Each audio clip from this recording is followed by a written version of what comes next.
Hello everybody, good evening. Welcome to the Scottish Rugby Podcast, brought to you by the Scottish Rugby Blog, the all-new Scottish Rugby Podcast, I should say. We've had a bit of a relaunch this week, so you might notice some lovely new branding on your podcast apps and in the top corner as well of the live stream. Joining me this evening, we've got Iain Hay. Good evening, Iain. Yes, but because it's an all-new podcast, I've been recast. Have you? Is that because you're drinking coffee and oat milk? It's because I'm drinking vegan-y coffee. Yeah, that's what it is. That's what we've.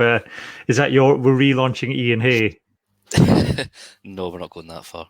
But if we could, that'd be nice. Sorry, I'm just taking my shoes off. Hence the straining there. Yeah. Anyway, that's done. Hi. Good.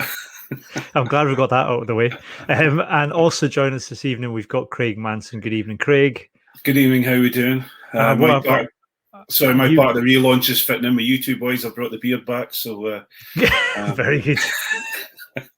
You've got to be on brand. That's the other part of the brand. Is that everybody on this podcast has to have a beard.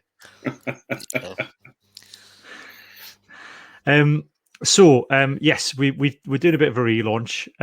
There'll be some minor differences. You don't have to resubscribe or anything to the podcast streams, but what you will notice is the main podcasts that you'll get through your podcast app is going to be around 40 to 60 minutes in length. You'll get news. We're doing Pick of the Six while the Super Six is on, which we'll get onto in a minute. It's something called Belters and Bams, where we just kind of pick up on the good and the bad from the week. And then that's your lot. If you're a Patreon, and you can subscribe to the Patreon at patreon.com/Scottish Rugby Podcast from £3 a month. If you're a Patreon, you're going to get hands in the ruck, and we are going to swear during that because, as any regular patrons will know, swearing is allowed on Patreon podcasts. So during the live stream will end for most people apart from our patrons after Belters and Bams, and then we'll have a little 5-minute comfort break, and we'll be a chance to go in and kind of consult the Profanosaurus and come back all guns blazing and do some hands in the ruck. So hopefully that should be hopefully that'll work out well. There's not been much news because there isn't much going on in the world at the moment. Now the Lions is finished. However, Craig, it's probably worth mentioning because we didn't cover this on the podcast previously because we were kind of mainly focused on the Lions the last few weeks. But Duncan Hodges left Edinburgh. Yes, yeah, he has. It's 12 years now, and he's been. He has what's the word? He's been a very, very good servant to the club, and he's done a fair few things, and we're very appreciative of him and his time. But I don't think he really was going to fit in with Mike Blair's philosophy, I believe. Yeah, it's difficult because, like I said, he's been around the club for a few years, but I suppose that there's not been a lot of kind of new blood and new coaches brought in to replace him or give fresh ideas. Maybe surprising he's been around that long, I guess. Yeah. I think I don't know. I don't know whether they decided that because he took on the interim coach for a period of time that he was going to get rewarded with a little bit more time when Cockers came on board. But Cockers also, I don't know if Cockers really knows what an attack looks like. So I think he needed someone there to help him. But you never know. You might see him turn up alongside a revamped England coaching team and see an attack. Duncan Hodge. Oh yeah, you never know. Eh? Anything he can do will probably might improve England a little bit. You never know. Well, Cockers is apparently Ian off to England. Yeah, is that going to be his forwards coach? Is it or? Yeah.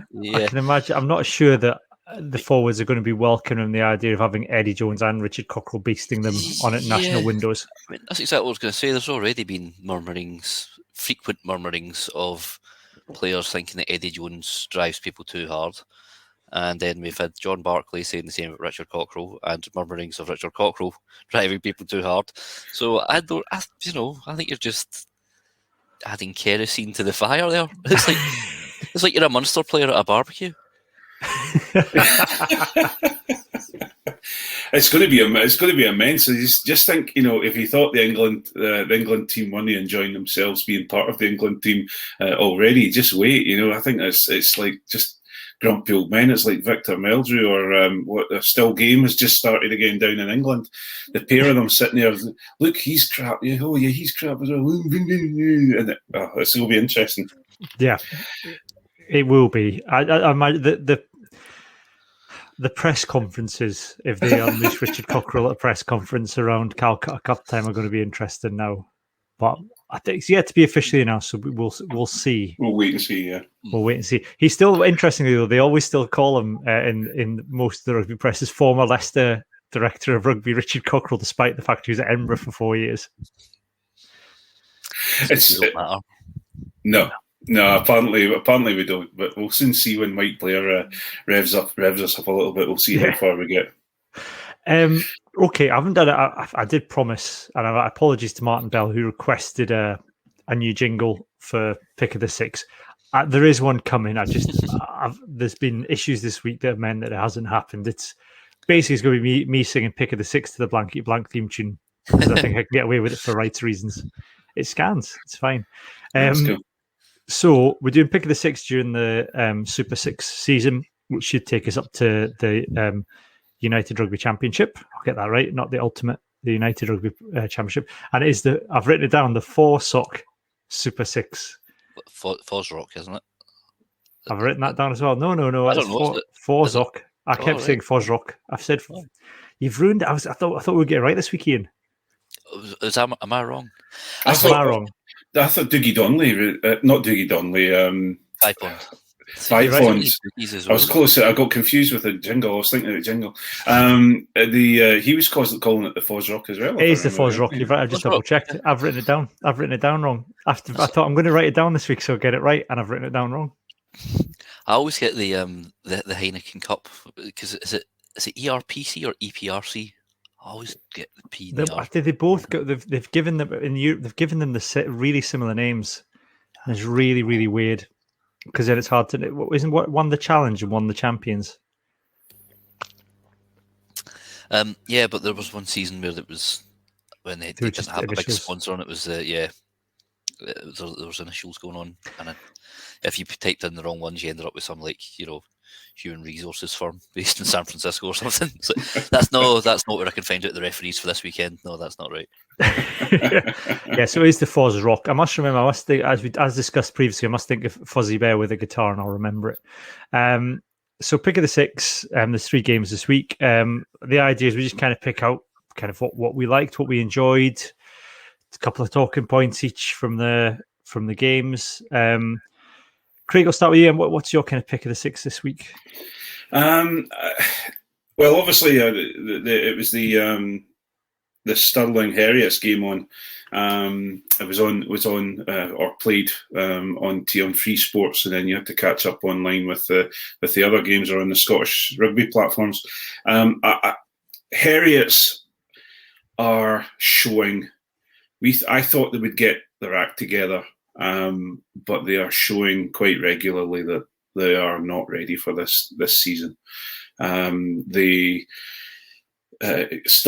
Stirling managed to lose that game, I do not know, because Stirling looked very, very good in attack, and they looked phenomenal in defence. They did an incredibly good job in defence, but Heriots there was gaps everywhere, and they weren't realigning, and. Yeah, it was.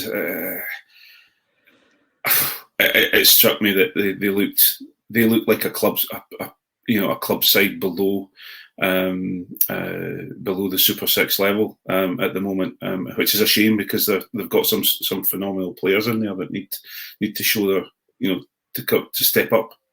I think I had something similar because I think there's a gap starting to show now between the top 3 teams, then Stirling, and then Boroughmuir Bears and Heriots. And for me, the difference is conditioning. I think that the talent's there, like you said, it's the fact that they're winning games against, they have no right to win against Stirling shows they've got the skills.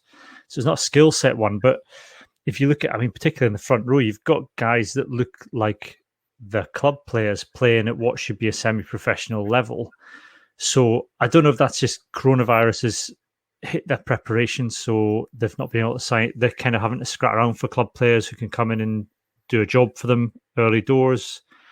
But they don't look like they're in the same condition when it's apples and you're comparing apples and pears when you literally in terms of body shapes, when you get, if you're comparing them to kind of the condition of Watsonians or the Southern Knights and Ayr as well, they're all really well conditioned teams. But like I said, it's Heriots and Boroughmuir as well to a certain extent. I mean, I know I said in the opening weekend I thought that Boroughmuir, if they cut out the mistakes, could be a very good side. But again, they're struggling. I think maybe the fact they're playing Heriots in the opening weekend maybe kind of made them look better than they were. I think it's. I just don't see. They don't seem to have any cohesion at the moment in time. And I agree with you about Boroughmuir. I think Boroughmuir.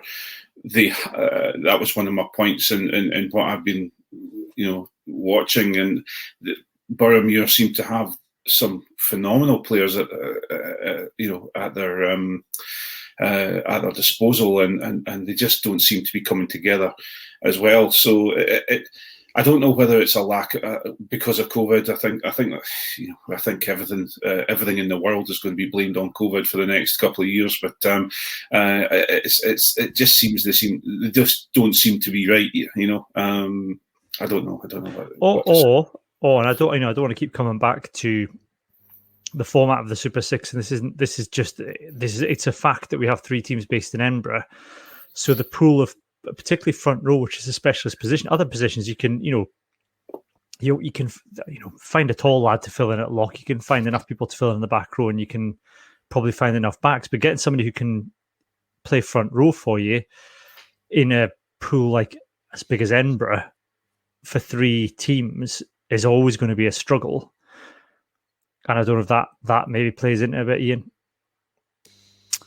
Or conversely, the beautiful sights of Edinburgh could attract people, but then of course the problem is you're importing, and although, well, I mean, what do they say about the Super Six? Is it it's not a development league. It's not a development league. Yeah, but it's often seen as a step to going pro. That is one thing I was sort of going to mention as unfortunately I'm going to start on a downer in my Super Six chat. It is quite nice to see the teams are playing expansive, or they're trying to be ambitious. They're playing an expansive rugby. You saw like Watsonians, for example, when they were 7-3 up. They easy kick at goal to extend the lead, but instead they ran it, and eventually got a try. But coming off the back of the Dower Test series, we know that packs and set pieces, having a solid set piece wins games, and that's the sort of one area which doesn't, nobody really looks cohesive, or like that's one of their strengths. I remember Gordon Reid, when he was, after his stint at Ayrshire Bulls, he'd said, he didn't think the scrummaging was up to much. That's maybe a bit of a worry. It certainly didn't seem to be that way. If you're looking at if we go back to the Heriots and the Stirling County game, they had reset after reset and penalty after penalty. There was no. I think just when it started to getting to the end of the game, we started to see some scrums that were actually being completed. So it is a difficult thing. But then you look at, there are a lot of the. Well, I had to have a wee look at some of the forwards and thinking that they're not in condition. They just didn't look like they're in condition. If these are semi-professional, they're meant to be semi-professional players, and if you're thinking they're going to step up into an Edinburgh or a Glasgow game or into a team to, their fitness seems way off. Yeah, I mean, I think even if we're not saying this, even if you're not looking at it as a development league, even if you're just saying this is the SRU saying this is a product that we want people to buy into, we want to kind of grow the game of rugby. This is where you'll see the stars of tomorrow, but also it's an opportunity for guys who haven't quite made it to the professional level, but are good enough to play at this level. here's this product to what put together, and that's no good if you've got club level props, because what are you seeing that's any different? So I agree. I think the conditioning needs to be sorted, because otherwise you're not going to get there's no difference. There's no point of difference in the Super Six as a product to the Premiership. Yeah, if they're not going to raise the level, and you wonder whether or not one of the answers is, I guess, in the SRU's interest for this product to work. So whether or not you send somebody in, like who's Scotland scrum forwards coach at the minute? It's Massimo Fertitta. No, he's no, died. it's De Villiers. That's how I knew the. Yes. Whether there's a role for someone like De Villiers to go around all the teams as a resource, or to give them as a resource and say, you can tap into high level coaching and we'll come and sort your scrums out, because we need the scrum. We can't have reset after reset. We can't have these guys going down because we want people to come.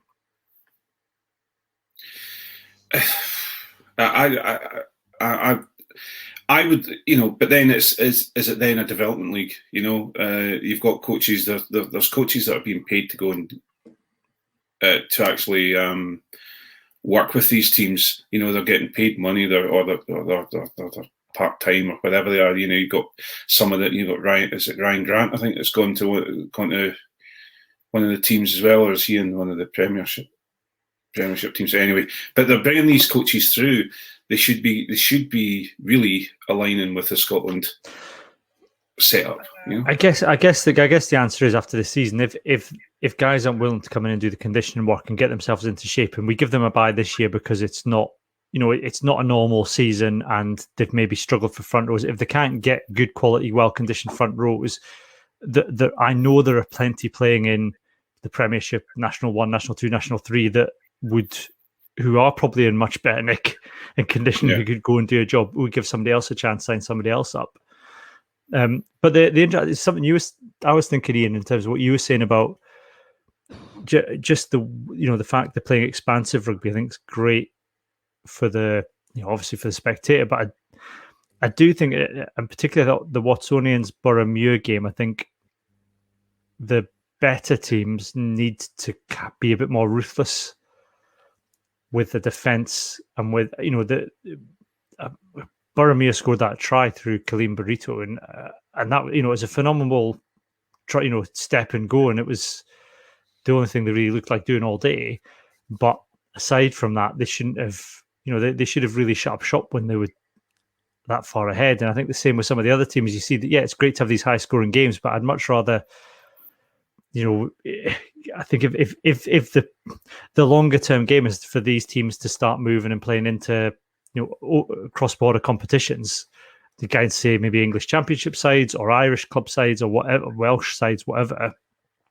You can't do that, because you're going to get absolutely punished unless you can show a ruthless streak and say, do you know what, you guys aren't up to this. We'll score our points and then we're going to shut up shop. You can't be the All Blacks against Australia every weekend. Yeah, I particularly imagine that. I mean, having seen what the Irish provinces did to Glasgow and Edinburgh last year, and their style is, the number of tries that Ulster scored from lineouts. That seems to be the sort of don't want to stereotype, but that seems to be the Irish way. They've got a really good. They work off a really solid set piece game. And if our Super Six sides go against that, they will, get taught a pretty harsh lesson. Harsh, yeah. Yes, you know what I mean. What do you mean? Aye, good. I'm glad we got that solved. Yeah, I mean, the other thing though, I suppose it's good is Mike Blair releasing players, Craig. The fact that we've got, Jacob Henry's playing, he's doing really good on the wing for Southern Knights. Jordan, the long awaited kind of appearance of Jordan Venter, the kind of 16, could come across a 16-year-old Wunder kid, him kind of, getting a run out. So I suppose a head coach of a Scottish pro side giving it some legitimacy and saying this is a competition that I want my fringe players playing in is good because it raises the standard of competition, I guess. Yeah, they've been they've been doing it for a little while and aligning certain fringe players, because I think I've seen pictures of Duan van der Merwe in a Harriet strip as well, when he's a boyhood club, I believe. The only issue you have is then the pressure is on, and Nathan Chamberlain really showed that on the weekend, and he looked particularly poor on the weekend, and I don't know whether that was because he wasn't getting good ball from set piece, or whether he didn't have the other players backing him up, or what it was. He just looked out of sorts, and I think so. The correspondence between a full professional side and then going to a Super 6 side does seem to still be quite a big gap. Whether it's the level of the guys you're playing with, or whether you just have you just have a bad day, because it was just a bad day for him on the weekend. Yeah. But then I guess we had Ross. It obviously did good for Ross Thompson last season, Iain, because he's doing well. He's done very exceptionally well at Glasgow, and he played a few games for Bulls last season. Yes, he played for Bulls, and also Brandon Thompson played a couple of games. I don't know if he played for Bulls, but he got a couple of run-outs, and he never looked like he was comfortable even at that level. His confidence was gone. That's just because of the high standard of Super 6 rugby, and that's why. Indeed. I've also even like Rory Hughes and Stafford McDowell played a couple of times as well, and McDowell looked like he was one of the best players on the park. Certainly, but one thing I suppose we could talk about is the performance of Mark Morrison. We had I think last week, Lee Miller, Watsonian's captain, and sort of arguably the best standoff in the league last season. He's going to be out for the rest of the season, but Mark Morrison has stepped up and he has booted quite beautifully. He was outstanding. I know that Johnny wanted us to talk about the quality 50-22s in the Watsonians Boroughmuir game. He hit two absolute belters, and other kick at the touch. He absolutely, for a wee, he doesn't look like there's much to him, but he absolutely weathered that ball. He had plenty of distance, and that really, his territorial gains really laid a platform for Watsonians to turn the screw. So he's definitely one to watch. He's Scottish qualified. We'll see if there's a wee bit of the Finn Russell to him. He looks pretty confident. The other one obviously worth watching is the guy playing standoff for Bulls this weekend as well, who's got a very familiar surname. There was a certain Townsend playing 10, and he looks. He obviously it's Gregor's son, but he was one of the brighter ones in the when the under-20s played England this year. He grabbed himself a really, really good try, and I thought he looked really confident as well. He again, there's kind of shades of Finn Russell, I suppose, and Townsend as well, with the way that he was playing. He threw a couple of good offloads, and he shifted the ball around well as well. Yeah. He looked particularly good, I think, and that's where you look at the other standoffs within all the games, and these guys are getting a chance to make and say, well, you're signed on with a professional club, and look at me, and I think that's what this competition will give those players, the fringe players, and both the professional teams, some healthy competition. Yeah. The other thing I quite liked, I thought the referees have been really good in the Super 6. I think it comes back to something we were talking about. And Craig, we were talking about this with the Lions tour about how much referees talk at the top level, but there's none of that. Well, from what the games I was watching, there's not much of that. You get your warning and then you're pinged for it. Yeah, which is as it should be. It's absolutely spot on. It's you get your warning and then they were blown up straight away. Yeah, it's been that's the For me, it was just lovely to actually watch rugby without a physio barking orders to fold from the dead ball area. There was not very many water boys on the park, and I'm not pointing that you can go on a bit rassy, but I'm talking more about just as normal when you're watching a game. All these people come on the park whenever there's a break in play.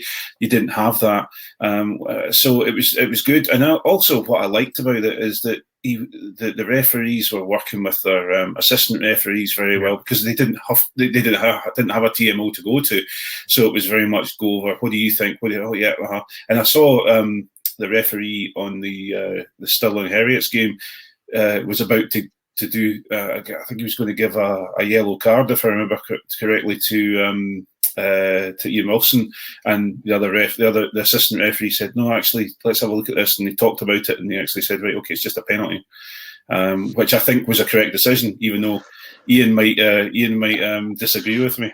I don't think it was the correct decision, because he'd already basically had him with his head pointing towards the ground before the county players came in, and sort of completed the foul for him. It was reckless, and it put him in a really dangerous position. I think it was a yellow card. No, well, you see, I'm not particularly sure. I thought he was going in for the whole holding the ball into the body, and he just got caught the wrong way, and he went back and took him with him. He could have let go, I guess. But then if he lets go when the guy's up in the full suplex position, then he's going to hit his head on the ground. So at least he put him down correctly, I felt. But we could argue that all night, I suppose. And plus he's an ex-Howe player, so I can't say very much.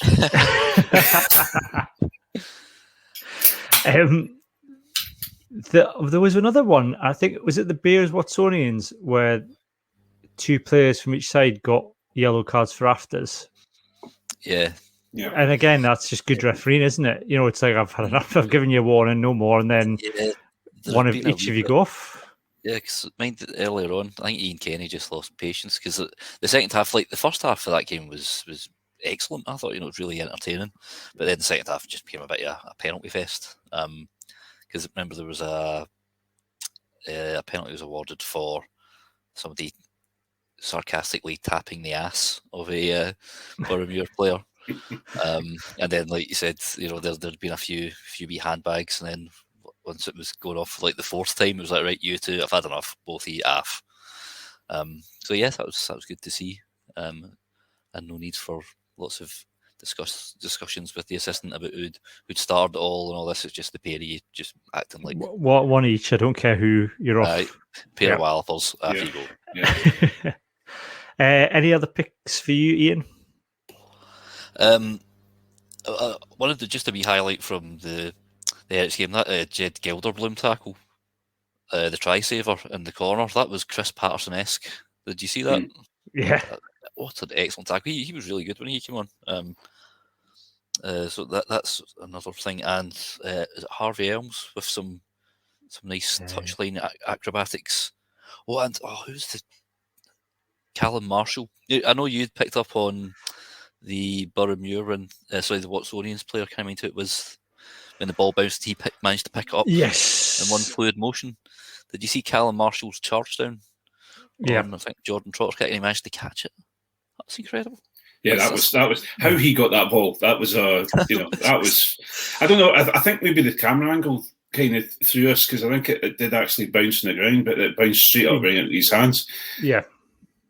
But still to be able to regather like that and then just charge for the line, it's fabulous.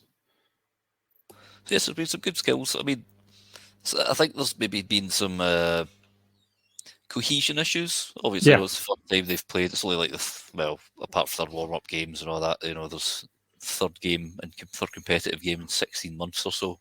There's been some nice little bits of flair. Stuart Saunders scored a magnificent try for Heriots last week. Yeah. And even that, Archie Russell's try, for Stirling, where he just, the line he took to kind of then barge through was, it was lovely. And, Archie Russell's he's not Finn, and he's not, but he's played at a decent level. He's played at varsity level. So there's enough skill on show. I think it's just, like I said, a part of it's conditioning. I think for the teams at the bottom end, there's conditioning issues. for the teams at the top end, I think it's just maybe you need to show a little bit more ruthlessness. Like you said, Ian, there's no reason for the Watsonians Boroughmuir game to kind of fall into that kind of, penalty fest in the second half. If Watsonians could have just tightened it up and just seen the game out, to be honest, and nobody would have criticised them for doing so. And that's the kind of things I think that need tightening up. I was speaking to Rhiannon that was on the podcast last week. She said she'd be keen to come back, and I jokingly said, I'll not make you watch any Super Six. And she said, no, she actually said she'd be keen to. So I wonder, it'd be interesting to kind of we might get somebody on the podcast who's not Scottish and say, look, watch one of these games and genuinely, give us, because I think that from a skill point of view, I think it's up there. I think there's other issues that can be fixed. But from an entertainment point of view and from a skill point of view, I think it's a very good standard. But I'm worried that I think if complacency sets in that this is good enough, then it's not going to go anywhere. I think if they can sort the other issues out, then it's a very, very good competition potentially, Craig. Yeah. I for example, we haven't mentioned them yet, but the Southern Knights do seem to have a fair bit of control on them, and they can shut down or open up the game as they seem to as they wish. So they seem to. In fact, they're probably my tip for the. I know Johnny's pinned his Watsonians. He's flagged to the master Watsonians, but I think that the Southern Knights could do well if they get the football goals off their pitch, which I noticed, which was sacrilege in the south. But I think they are looking like they're going. I would say they probably improve. If they can improve on that. I think they've been unlucky that they played Stirling the first weekend when everyone was finding their feet, because otherwise, I agree. I think they've been very good. I think the Bulls look good. I think those top three teams, the Watsonians, Bulls, and Southern Knights, all have something about them. But I think probably Bulls and Southern Knights for me are the two that look like they've got more sorted across the board than the other four. I think especially. I think if you look at, I suppose, Watsonians, but very much the Southern Knights. I want to Southern Knights every time I think of it. I'm thinking more. I'd rather start calling them Melrose. Mr. Manson. I got trouble from my missus for doing the accents. She doesn't like my accents, but I think Melrose have been at that top level for some time, and so they understand what's needed, and so they're automatically. They're at that level almost already for the control of the game. I think it'll be an interesting. If we could get, you're always going to have a team within the league that is probably borderline should be in that league or should be in the league below them. But you're always going to have that. But I think that there is a lot of potential out of all the teams. But as you say, the top three are definitely shining at this moment in time. Yeah. Any more picks from either of you for the pick of the six? No, I think I'm good. I didn't see the full match of the Ayrshire Bulls. Well, I've seen the highlights. Did they have it? Was it on? Was the full match on? Anyway? It's on, so you can watch the Friday night matches live on BBC, and then it's on the Scottish Rugby YouTube channel afterwards. Yeah. The other two games are then live on Free Sports, and you can download the Free Sport app and watch them afterwards as well. If you live outside the UK, you can watch them on the Scottish Rugby YouTube channel, I think. But they're geo-blocked from in the UK. So I watched the Watsonians Boroughmuir game through the YouTube channel, and I've got the series links it up for the Free Sports, and that only had Stirling. That Stirling this weekend? Yeah, it just had Stirling. It's on this weekend. Yeah. Aye, so I'll need to try and find their match. So, yep, very good. We'll go to belters and BAMs now. So this is kind of our things. The belters are obviously good things. BAMs are BAM pots. It doesn't have to be an individual. It can just be kind of something that's annoyed us and bothered us. If you've got any belters and BAMs, just feel free to get in touch in the normal way. You can get in touch with us on Twitter. I'm at Cammy Black, or we've got at Scott Rugby Blog if you search on Facebook, we're on Scottish Rugby Podcast. We're on Instagram, Scottish Rugby Podcast as well. And you can email me, podcast@scottishrugbyblog.co.uk. Mostly it's people offering me random PR stuff. I keep getting offered. The same man keeps emailing me asking if I want to interview people about haulage. Nice. I know. If you want his details, Craig, you chat with him. He keeps saying, "I've got a man who can talk to you about the difficulties in the American haulage industry." And I'm like, is that front row training? Well, we do like to tip truck tires and stuff like that. That's what it is. It's like, mate, if you can get me an interview with Peter Wright, then I'm up there. It's fine. I've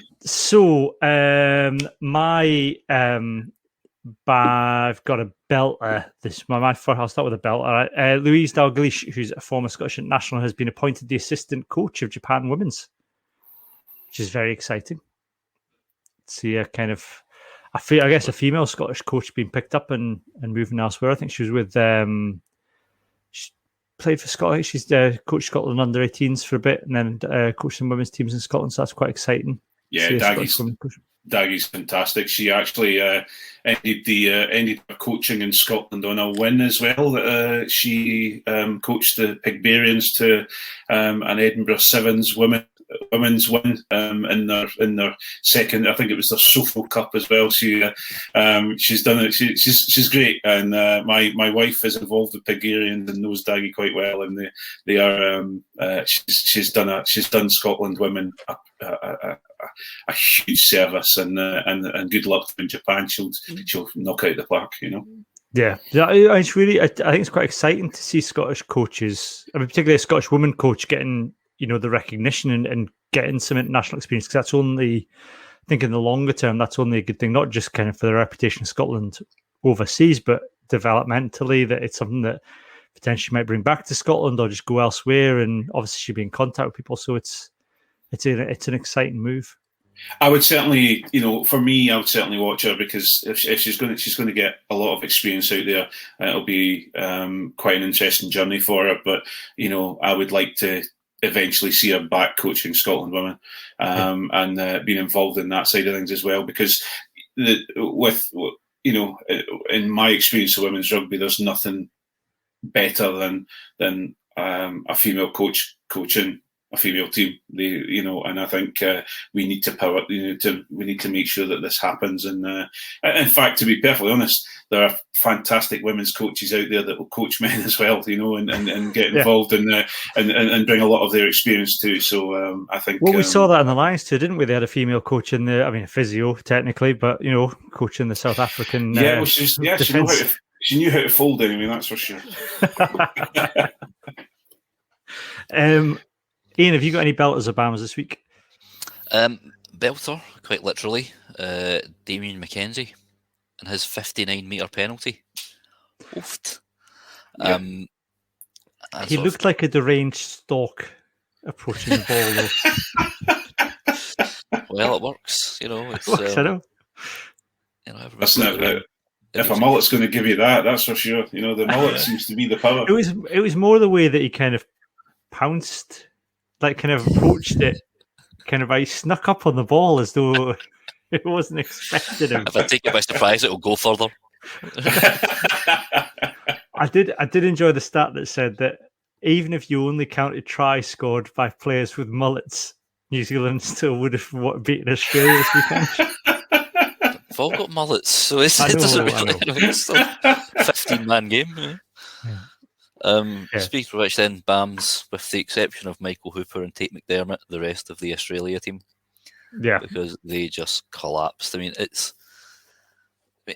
throw 2 intercept tries in that game. They were still in it, and then had a man advantage, and then just absolutely, you think Scotland are good for shooting themselves in the foot. This was a capitulation. And I wish we were playing Australia this year. Oh yeah, but it's reminding me a lot of Dave Rennie's first season in charge at Glasgow, where you get good results, but then we're always trying something too much. You came up against a Leinster or a Munster or Scarlets, as we did in that that scorching hot day which burnt all our skin, all our poor wee knees. They capitalise on those mistakes. It's the Kevin Keegan thing of the Newcastle thing, isn't it? It's like I'll deliver you fantastic, amazing. You'll lose a lot, but you'll lose scoring 30 points. The other team will just have to score 50. Yeah, because that's. How does Matt Taylor keep getting these big jobs?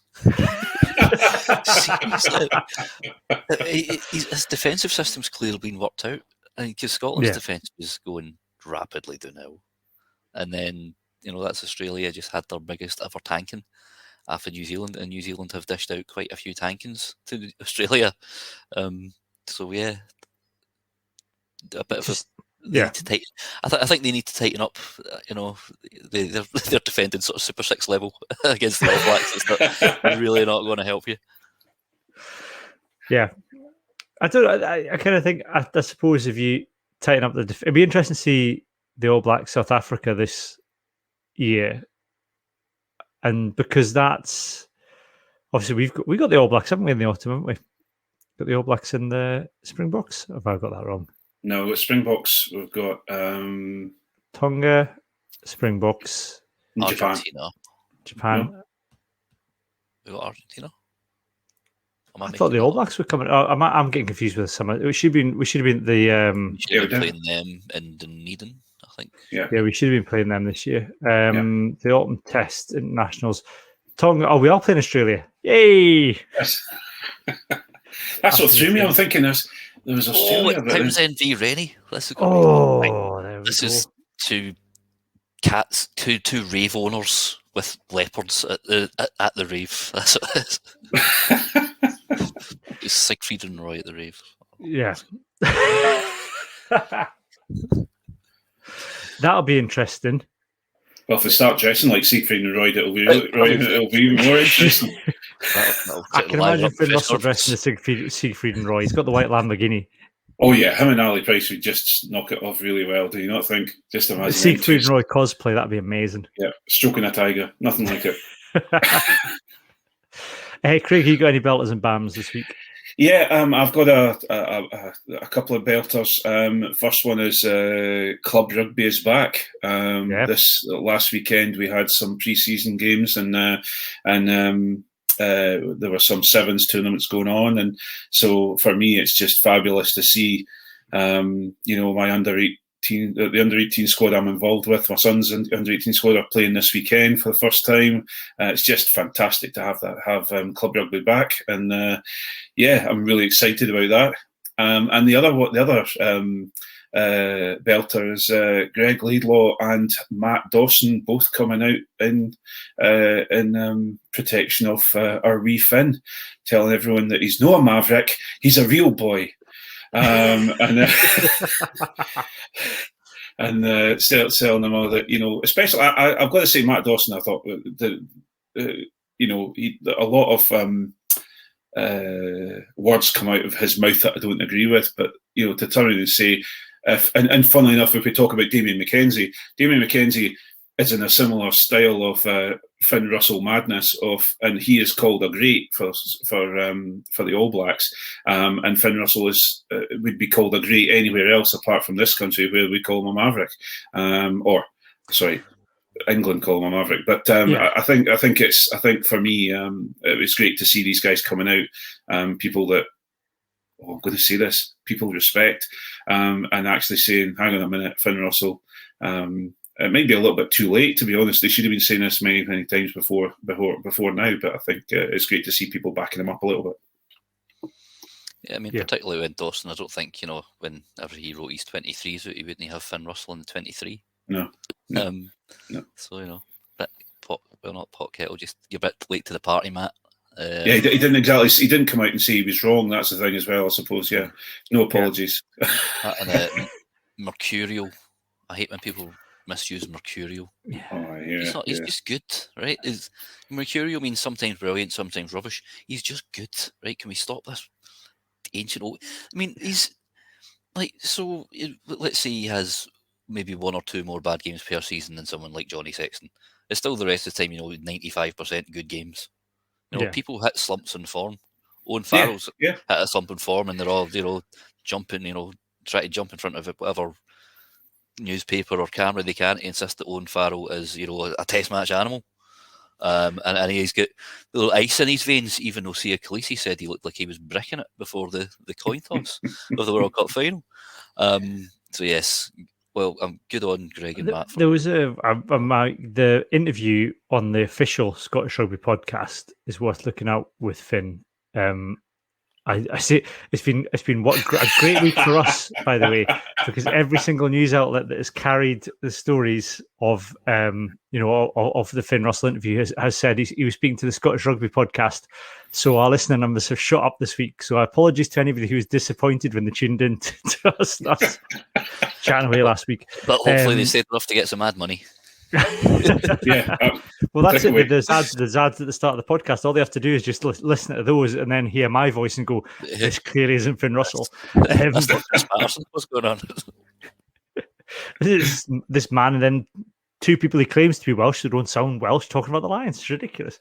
But on that podcast, it was pure Finn Russell. Like the kind of like, what did you think before he went on? The quote was something like, well, I didn't think he was that injured. And then they said, you need to go on. And I was like, oh, well, here we go then. And then I just walked on the pitch and said, come on, to Ali, come on, let's have some fun.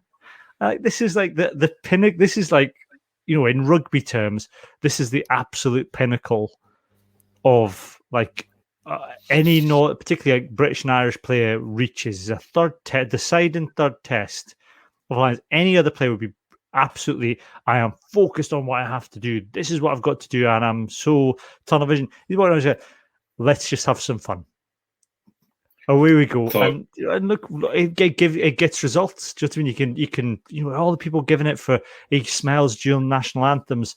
He wins rugby games. It doesn't matter what he does. If he wants to go, if he goes on and he's relaxed, we know he plays well. It just so happens that his idea of fun is winning international rugby matches.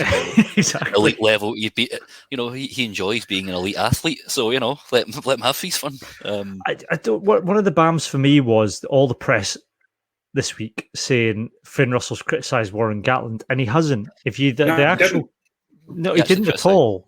The quote was, "We talked in the week about going out and playing more expansive rugby. And in the first 10 minutes, we didn't do that. And so I went on the pitch and that's what we did." So that's a criticism of Dan Biggar and maybe Ali Price. I suppose Ali Price can only do what Dan Biggar is offering him from the base of the scrum. But, that's not a criticism of Warren Gatland. If you're saying in the week we talked about opening up more, that's a criticism of the players not executing the game plan. Well, I think he was quoted in that interview that he said that was the plan, was to open up the game and play a faster tempo rugby, and it didn't happen. So maybe if he is going to be criticising anyone, just as you say, I think the finger's pointing straight at a certain Mr. Biggar, because it seemed to be that, and that's what we all expected, and that's what we all wanted from a Tooney attack, and we didn't get it. And I was absolutely shocked. I was giggling like a schoolboy when Finn Russell came on the pitch because I was so excited, because I've been so flat about the Lions and so upset and so agitated about the journalists and the commentators and the Twitter bile that's been going on, and then all of a sudden Finn Russell comes on and makes me feel all right. Yeah, and it was brilliant. And it's, I think, if everyone's saying, "Oh, this is Gregor Townsend's," if this is Gregor Townsend's great attack plan, then he's obviously a rubbish coach. It's like he's obviously it's the player. If the players aren't going on the pitch and executing what they're asking them to do, then the coaches can only do so much. They can't do a Razzie and actually be on the pitch with them, holding the hands. No, that was sorry. Iain. Oh, within like 3 minutes, he's got Alan Wynne-Jones chucking offloads. You know what I mean? that joie de vivre, good French word, saying he's playing in France, but he might be off to Japan. It's infectious. And even, I don't know if you saw the likes of Keith Wood talking about Finn Russell. He was sort of like, I didn't think he should have been going first, but then, you look at that, and that is what, this is obviously not verbatim, but he's like, that is what a lion is. When you go on a Lions tour, the good players step up to the plate and they say, Yep. I am this good. I am on this tour because I am this good. And Yeah. he was the only one, or one of the few, who actually went out on that tour and has come back with credit.